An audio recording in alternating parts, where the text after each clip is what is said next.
Hi, this is Coach Chan from Uppercut Martial Arts Studio. Today we are going to talk about the topic of stretching.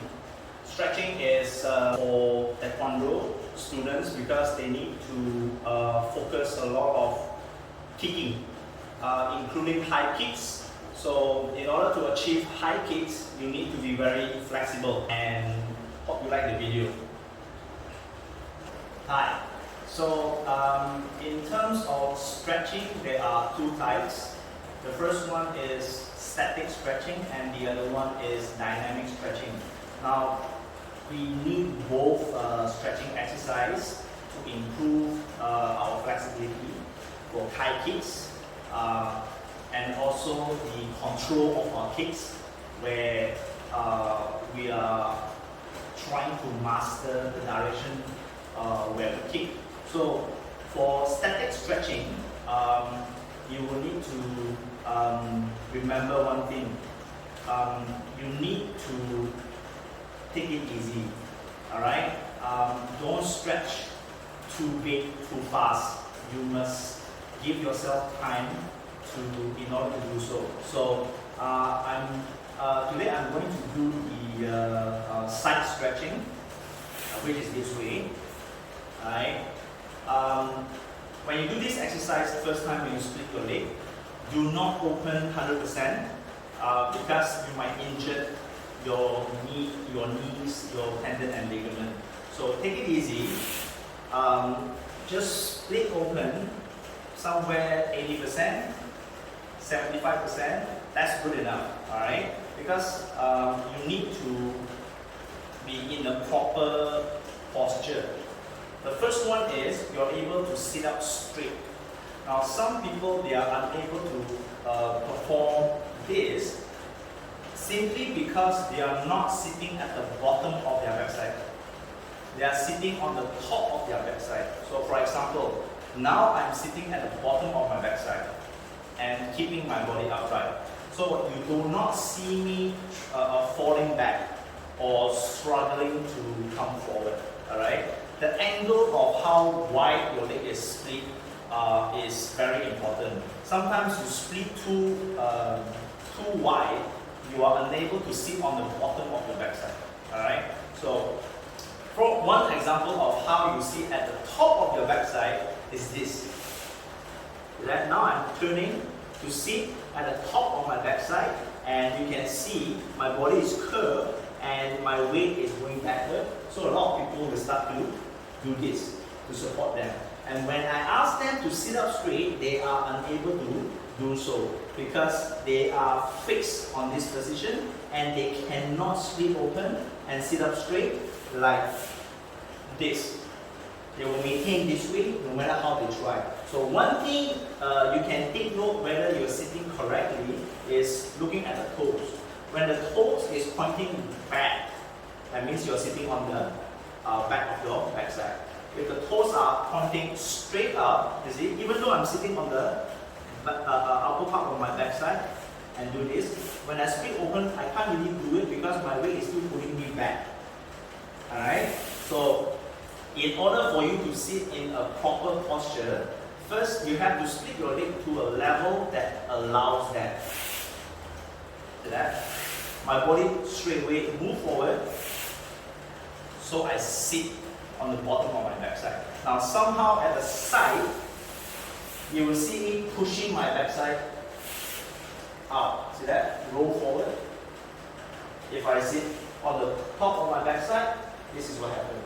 If you can't maintain, don't open too big because you're struggling. See that? You're sitting on the top, you're struggling to sit on top, cannot. So you have to sit up straight right from the start, then you split and push your backside up. Then you keep it in this posture. It does not need to be 180 degrees straight line. You don't need that. So once you achieve this, you just sit for as long as possible for you to start feeling comfortable. Comfortable means the bottom of your thigh is kind of touching the floor. That means your ligament, knees and everything is relaxed. They start to relax and touch the floor. If they are not relaxed and they are tensing, your knee will tend to bend and the bottom of the thigh is not touching the floor. Alright? So you will have to find the angle, not too wide, not too small, that allows you to sit up straight, able to control your balance, and slowly the bottom of the thigh is touching the floor. That means this position, you're relaxed, you're not struggling, you don't feel any pain on your leg. Alright, that's the first stage. Second stage, you have to make sure your ankle is pulled all the way back. Alright, this is different. This is different. Alright, I would rather you do this because the pulling of the tendon is more, even though this is a small action. And at the same time, make sure you kind of tense your knee.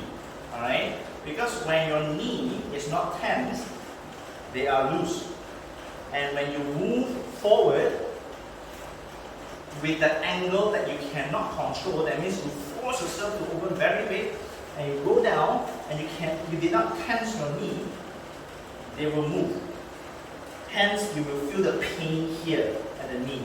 Because when you force your way down, you did not tense, they start to split and you will hurt yourself, especially the tendon and whatnot. So you have to find the right angle that you're comfortable with, the bottom of the thigh touching the floor.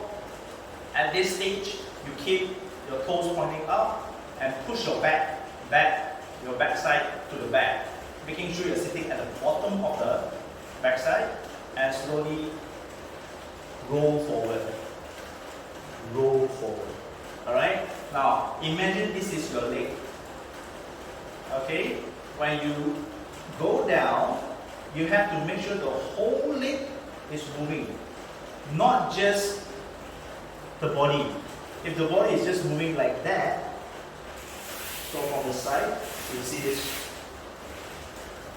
If my body is not rolling forward when I go down with my body, left, you can see the toe. Now this way I want to speak the front.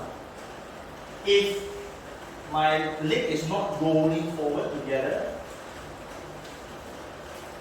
then I'm bending my body. That means I'm not stretching my leg, I'm stretching my back. So don't try to do this. Okay? So from here, you just put your hands in front, make sure your body is straight, don't curve and bend down. If you cannot touch the floor, it's fine. Also can. Just maintain it this way. Same concept as you wait until the bottom of the thigh touching the floor. You wait until your hand can slowly touch the floor. Alright? How wide the angle doesn't matter at first. Alright?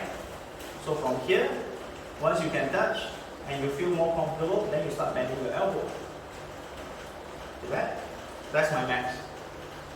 So when you feel better, alright, usually it takes about 5 minutes or 15 minutes. It depends how wide you're opening, alright. Then you come back up because you need the blood to flow back into your leg. If not, they will numb and you do not know how much damage you've been doing. Now, mark my words, when you're doing this exercise, you're damaging your leg. Okay? In what way? Because when your tendon and your bone is damaged when you're doing this split exercise, they actually have a hairline tear in your tendon and ligament. The bone, of course, takes a longer time. But when you relax, okay, you will feel that your lower body is very light. The fact is the blood all went away and is flowing back. Okay, so when you relax, the damaged tissue on your tendon and ligament, your muscles, whatsoever, the skin, they start to recover and start to heal. So imagine when you pull your tendon and when you relax, it's like a rubber band, they tend to shrink back, but not 100%.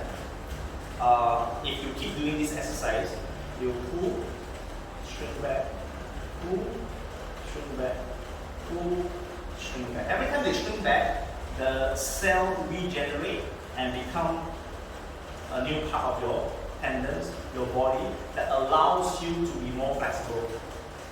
Alright? So, another example. Imagine you're holding a rubber band. You pull it as much as you can. Any more, you'll break. So you do not want to reach that stage. You want to reach a stage that is almost to the maximum. That means there's still a bit of elasticity that you don't want to break the rubber band. But once you release, the rubber band is kind of bigger because you extended the length of the rubber band. So when you release and just leave it there, one day or a couple of hours, you go and have a look at the rubber band. It's kind of bigger, slightly bigger. And you keep doing this exercise on the rubber band, it will become bigger and bigger, and the rubber band become finer, thinner and thinner. That's where you achieve the flexibility. So this is the exercise, static stretching. Now there's also the other part, that is this way. Alright? I'm not as flexible as I used to, but that is easier than side split. Okay? And if you have any question about this static stretching, just post under this video. I'll get back to you. I think I've covered all of the aspects of static stretching. The next one we're going to talk about is dynamic stretching. So give me a moment. Alright, so we just completed static stretching. Now we're going to move on to dynamic stretching. Dynamic stretching is not as painful as static stretching because we are not constantly pulling the ligament.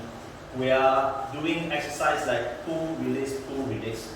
So the first one, depending on how many kicks you know in Taekwondo, the first one is always leg raising, keeping your knees straight and down. That's it. That is called dynamic stretching. The more you do this exercise, not only they are pulling the ligament on the necessary part, they are also honing your muscles. Alright? For most of the kicks, the control comes from the pelvis muscles. Alright?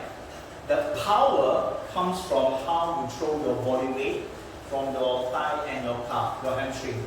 Alright? So instead of this, if you're flexible, you can keep your body upright and kick. If you're not flexible, your body will tilt back. So dynamic stretching is a very good exercise to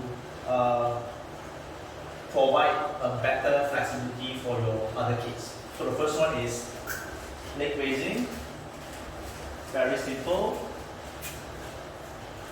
The second one is turning kick.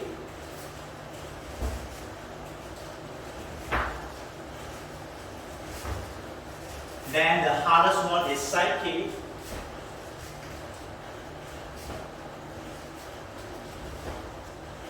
And so on and so forth. Now, you have to do the repeat at least 10 times for each leg for different kind of kicks.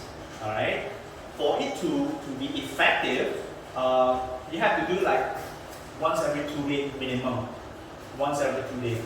Then your kicking movement will generate more control and hence making your kicks better in your pattern for sparring. Alright? Now, there is another advanced dynamic stretching exercise you can do. It's a bit tricky. You need to have something to hold on to from the ceiling. Right. In my studio, I developed a belt that hangs down from the ceiling where you can actually hold on to that belt. Alright. Remember one thing, when you hold on the right hand, you work on the left leg. You hold on the left hand, you work on the right leg. And every time they do not cross. Alright? So let's say I have a belt straight down here. I'm holding on to the belt. I have to make sure they are onto the same side of my shoulder, not in the center. So if I hold on here and do my leg raising exercise, my hand kind of prevents my body from tilting too far away. Alright? Especially turning kick. So some people, they pull so much or too dependent on the belt